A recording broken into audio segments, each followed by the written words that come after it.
지금 현재 주택 가격은 굉장히 큰 폭으로 오르고 전세 가격도 많이 올랐습니다. 또한 전세 가격이 많이 오르면서 월세로 전세에서 이전을 하시는 분들도 많이 생겼고, 그리고 아파트에서 빌라로 이전을 하시는 분들도 많이 발생을 하고 있는 것 같아요. 이런 부분을 봤을 때는 너무나 안타깝습니다. 임성배 TV 보동과 텐데크 자료를 하나 보도록 하겠습니다. 서울 아파트 평균 전세 값에 대한 그래프를 볼 건데요. 이 그래프는 KB국민은행에서 제공한 자료라고 보시면 되겠습니다. 이제 가격 상승 여력을 보면은 이제 그래프만 보더라도 큰 폭으로 이렇게 전세 가격이 우상향하고 있다라는 것을 알 수가 있습니다. 2020년 1월 같은 경우에 이제 4억 7천만 원대였던 서울의 전세 가격이 이제 7월달 같은 경우에는 4억 9천만 원 선이 됐고요.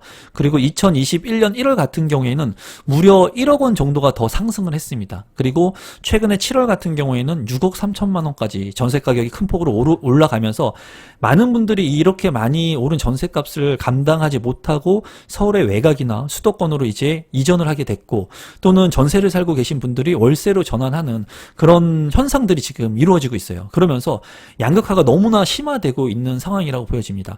여기에서 이제 볼 수 있는 것은 7월 31일, 그러니까 작년에 계약갱신 청구권제로 인해 가지고 2년의 전세를 살았던 세입자가 이제 계약갱신 청구권을 이용하게 되면은 4년으로 연장할 수가 있다는 거죠. 그러니까 이제 계약갱신 청구권을 쓰면서 기존에 있었던 세입자들이 다른 지역으로 이동하기보다는 살고 있는 지역으로 안주한 경우도 있었고, 그리고 이러한 것을 막기 위해서 임대인 같은 경우에는 내가 실제로 살지 않아도 되는데 전세 가격이 많이 올랐는데 큰 폭으로 오르지 못하니까 실입주를 하는 경우도 있어서 이러한 전세 가격의 상승이 이루어졌고 매물도 많이 부족한 현상으로 이루어진 것 같습니다. 그러면 매물 부족 현상이 어떻게 이루어졌고, 그리고 왜 이루어졌는지에 대한 부분도 한번 살펴보도록 하겠습니다. 이제 서울 아파트의 전월세 매물의 건수를 한번 볼 건데요. 저희 어머니께서 그런 말씀을 하셨어요. 이제, 저희 어머니는 이제 부동산에 대해서 뭐 깊이 공부를 하거나 그러진 않으십니다. 그런데 어머니께서 저한테 전세 매물이 왜 이렇게 없어지냐, 왜 이렇게 매물이 없다고, 신문이나 미스 매체나 아니면은 이런 정보들, 뉴스나 이런 곳에서 매물 부족 현상이 왜 일어나느냐, 이해를 못 하겠다는 말씀을 하시더라고요. 그리고 살고 있는 A라고 하는 집이 있으면 이 A가 이사를 가면 이 A라고 하는 집이 공실이 생기니까는 B라고 하는 사람이 이 A로 오게 되면은 주택이 모자랄 이유가 없는데 왜 주택이 계속 모자른지 모르겠다라는 말씀을 하셨거든요. 그런데 이 부분에 대해서 제가 간단히 말씀을 좀 드리자면은, 지금 여기 같은 경우에 보면은 2020년 1월부터 매물 부족 현상이 지금 일어나고 있습니다. 이 자료는 아실에서 제공한 자료인데요. 어쨌거나 서울의 아파트 전월세 매물의 비중이 이제 낮아지고 있다는 거예요. 실제로 이 주택들이 뭐 멸실을 해가지고 없어진다, 그런 개념보다는 이런 개념으로 보시면 될 것 같아요.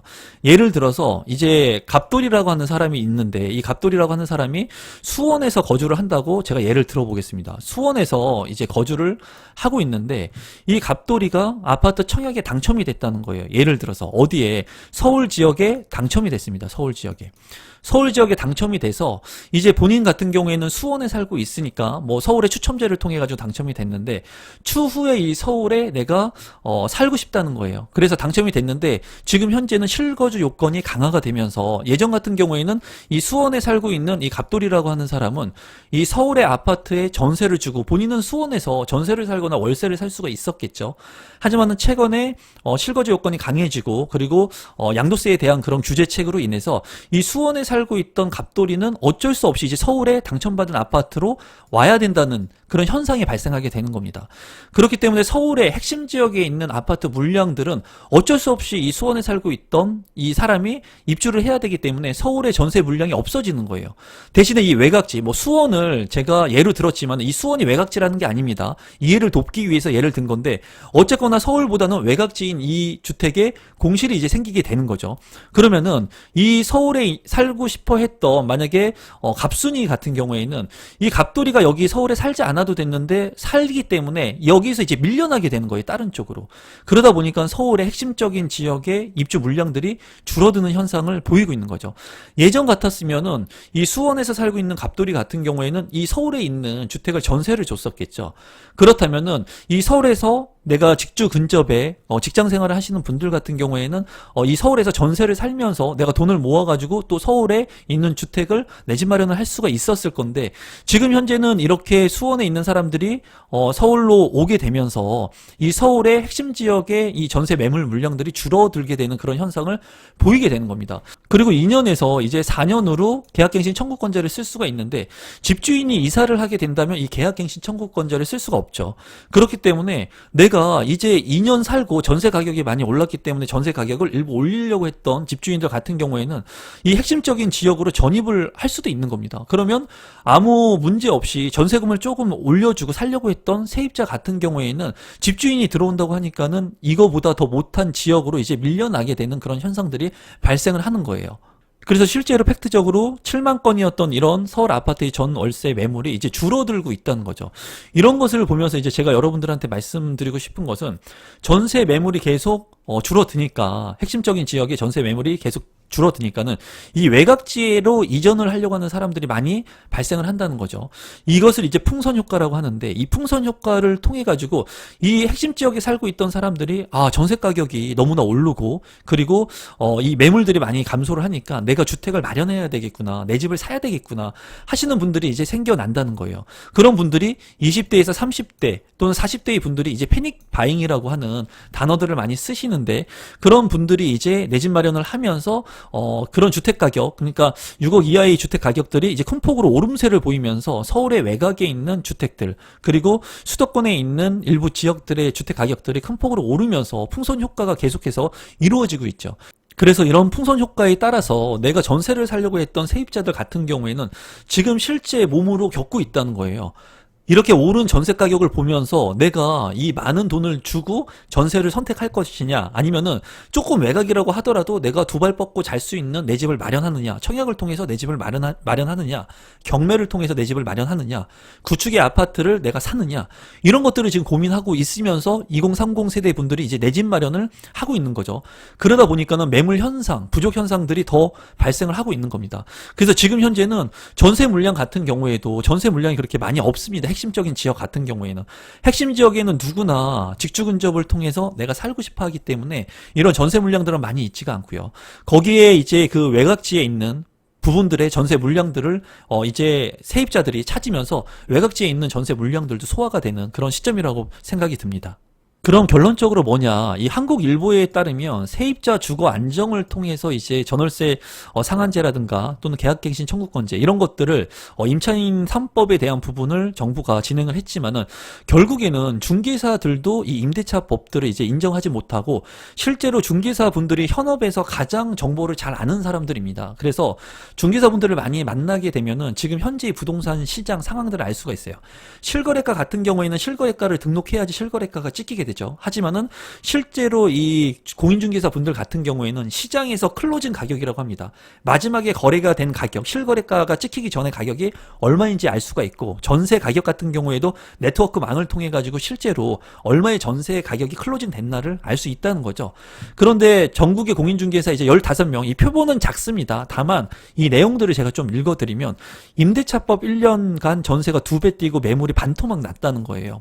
실제로 그런 경험들을 저도 하고 있고, 주변의 지인들을 통해서 제가 얘기를 들어봐도 실제로 전세 가격은 많이 올랐습니다. 그런 것들을 몸소 경험하고 있거든요. 그래서 이런 부분에 대해서 좀 더 자세히 보게 된다면, 3억 원대 전세 가격이 1년 만에 5억 원 후반까지 치솟았다고 합니다. 어디가 그러냐면은 인천 연수구 송도동 같은 경우에 그랬다고 해요. 송도 같은 경우에도 GTX의 호재라든가, 또는 송도가 이제 예전에는 미분양이 많았었는데 지금은 그 자리를 찾아가고 있죠. 그래서 분양 가격도 굉장히 지금은 많이 올랐습니다. 그리고 이제 곧 있으면은 오피스텔 같은 것들도 분양을 하는데, 정말 이 가격대가 이제는 넘사벽의 가격을 형성하고 있어요. 그래도 전세를 구하면 다행인데, 전세를 이제 못 구한 서울 사람들이 전세 매물이 씨가 말랐기 때문에 보증금 3천만 원에 월세 80만 원이던 빌라를 이제 월세 130만 원으로 올라가지고 이제 계약을 한다고 합니다. 이 경기도 남양주 호평동 같은 경우인데, 이 지역 같은 경우에도 이제 GTX B 노선에 대한 간접적인 호재가 있죠. 그렇기 때문에 이제 서울 지역에서 시작한 그러한 전세 대란이 이제 수도권을 넘어서가지고 이제 월세까지 넘어가는 현상들이 발생을 하고 있는 것으로 보입니다. 또한 주택 공급이 지금 부족하기 때문에 3기 신도시에 대한 부분들, 이 3기 신도시 같은 경우에는 해당 지역의 본청약 시점까지 거주를 해야 되죠. 그 기간이 있죠. 그렇기 때문에 이 3기 신도시가 있는 그 일부 지역들의 전세 가격은 큰 폭으로 상승할 수밖에 없어요. 왜냐하면 사전 청약을 통해서 내가 당첨이 됐는데 그 지역에서 계속 살아야지 본 청약까지 이제 일정 기간 살아야지 본 청약에 그 청약에 당첨이 될 수 있는 권리를 가져갈 수 있기 때문에 그 해당 지역에서 만약에 다른 지역으로 이전을 하게 된다면 사전 청약의 그 예약권에 따른 당첨권을 잃게 되죠. 그렇기 때문에 3기 신도시에 대한 부분들은 그 주택의 공급 물량을 일시적으로 늘리는 그런 효과가 당장 없고, 그리고 전세 가격을 상승시키는 그런 효과를 지금 가지고 있는 단점이 있다는 겁니다. 그래서 정말 안타까운 것은 전세가 오르니까 월세도 덩달아 오르고, 그리고 서민들은 점점 외곽으로 이사를 가는 현상들이 발생을 한다는 거예요. 이런 부분들은 주변에서도 이렇게 실제로 행동을 하시는 분들이 있습니다.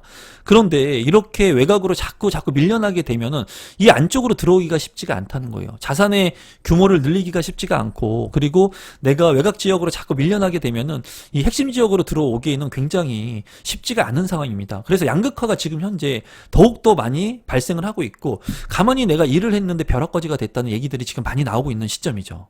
경기도 안산 같은 경우, 상록구 같은 경우에도 이 지역은 집값이 저렴해 사정이 넉넉치 않은 이들이 전세로 집을 옮기고 다니곤 했는데 1년 새 2억 원 전후의 전세값이 3억 후반대까지 뛰었다. 그러니까 대출받아서 집을 살 걸 하고 많은 사람들이 후회를 한다고 합니다.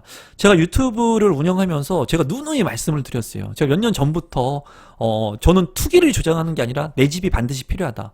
내 집이 반드시 필요하고, 그리고 내 집을 사기 위해서 아파트 청약이라고 하는 절차를 통해서 하게 된다면 계약금만 있으면 일단은 청약 당첨이 됐을 때 계약금을 치를 수 있다. 그리고 중도금과 잔금을 통해 가지고 내 집 마련을 할 수 있는 기회를 만들 수 있다고 얘기를 했어요.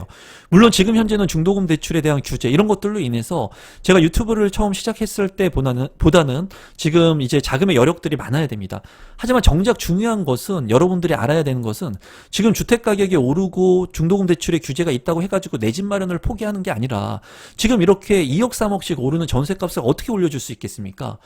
직장 생활하면서 1,000만 원, 2,000만 원 모으기도 쉽지가 않은데 보통 사람들이 이 2억 3억을 전세금을 올려줄 수 없는 거예요. 자꾸 외곽으로 밀려나고, 그리고 아이들도 자꾸 전학을 가면서 그런 부부간의 갈등이 생기고, 그리고 아이들의 그런 편의시설들, 그리고 주거지에 대한 불만이 생기고 하면서 행복이라는 것에 점점 멀어질 수 있다는 거예요. 제가 이런 영상을 찍는 이유는 이렇게 주택 가격이 많이 올랐기 때문에 여러분들한테 공포감을 조성하려는 게 전혀 아닙니다. 지금이라도 이러한 논리, 그리고 이러한 상황들을 여러분들이 인지하셔야 된다는 거예요. 알고 계셔야 된다는 겁니다. 그리고 이런 상황 속에서 내가 할 수 있는 최선의 선택 방법이 무엇인지 여러분들께서 좀 생각해 보셨으면 좋겠다는 그런 생각에서 이런 영상을 찍고 있는 건데, 지금 현재는 2억 전후반 하던 것이 3억 후반까지 가격이 많이 올랐다고 해요. 이런 부분들은 굉장히 안타깝습니다.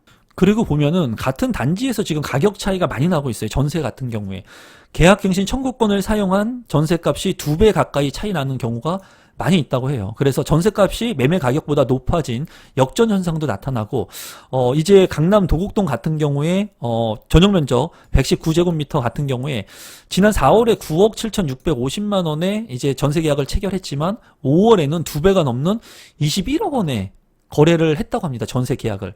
똑같은 단지에서 아파트가 같은 전용 면적인데 이제 시기에 따라서 누구는 9억 원에 전세를 사는 거고 누구는 21억 원의 전세를 산다는 거예요. 이거는 제가 봤을 때 이거는 이제 문제가 심각하다고 생각을 합니다.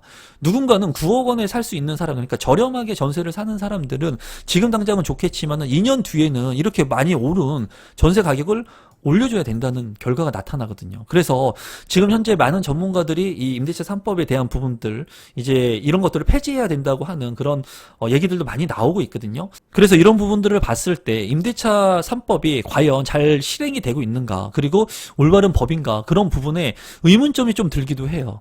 누군가는 많은 혜택을 볼 수도 있지만 누군가는 피해를 볼 수 있고, 그게 임차인, 사회적 약자가 이렇게 피해를 본다는 것은 문제가 있지 않은가 하는 생각을 하고요. 그리고 이런 문제가 생길 수 있습니다. 정책을 만들 때 잘 될 수도 있고 잘못될 수도 있어요. 이런 부분들을 개선할 수 있는 방안들을 이제 정부 자체에서 해결하려고 하지 말고 전문가들의 조언이나 또는 이런 부작용 사례들을 잘 면밀히 검토한 다음에 빠르게 이제 잘못된 부분들은 인정하고 이런 부분들을 개선할 수 있는 정책들이 지속적으로 나오면서 임차인들이 조금 잘 살 수 있는 그런 나라가 됐으면 좋겠습니다. 저도 이제 석사 논문을 임차인 법적 지위 향상 방안에 대한 부분을 썼는데, 이 사회적 약자들이 잘 살고 행복한 나라가 되고 국가에 힘이 생겨야지 이제 우리 아이들이 행복하게 클 수 있다고 생각을 해요. 행복하게 웃음이 많은 나라가 될 수가 있고, 지금 바이러스 사태 때문에 정말 많이 힘드실 텐데 너무나 덥고, 또 그런 이런 전세값 때문에 고민을 많이 하시고 많이 오른 집값 때문에 정말 자괴감에 빠지신 분들이 아마 많으실 거라고 생각이 들거든요. 제가 이제 말씀드릴 수 있는 부분들이 별로 없습니다, 여러분. 애석하게도 제가 여러분들한테 도움을 드릴 수 있는 부분이 너무 없어서 좀 죄송스럽기도 하고, 다만 이 전세에 대한 부분들이 가격이 많이 오른다고 해가지고 여러분들이 전세에 계속해서 안주해서 살겠다라는 생각은 좀 탈피를 하셨으면 좋겠고요. 지금 이제 전세 가격이 계속해서 오르고 있는데 여러분들이 이제 주변에 있는 전세 가격이나 매매 가격, 그리고 여러분들 상황에 맞는 주택들을 한번 잘 돌아보시고 부동산에 관심을 보시면서 내 집 마련을 할 수 있는 시기들을 조금 빨리 앞당기실 수 있었으면 좋겠습니다. 오늘 뭐 좋지 않은 이런 내용들을 다루면서 마음이 좀 무겁습니다. 하지만은 여러분들께서 이런 영상을 보시고 무조건 부정적인 생각을 하기보다는 그래도 여러분들만의 기회를 꼭 만드셨으면 좋겠습니다. 그러면 오늘은 이것으로 마무리 짓도록 하겠습니다. 항상 믿고 봐주셔서 감사드리고 건강 관리 잘 하시기 바랍니다. 고맙습니다, 여러분.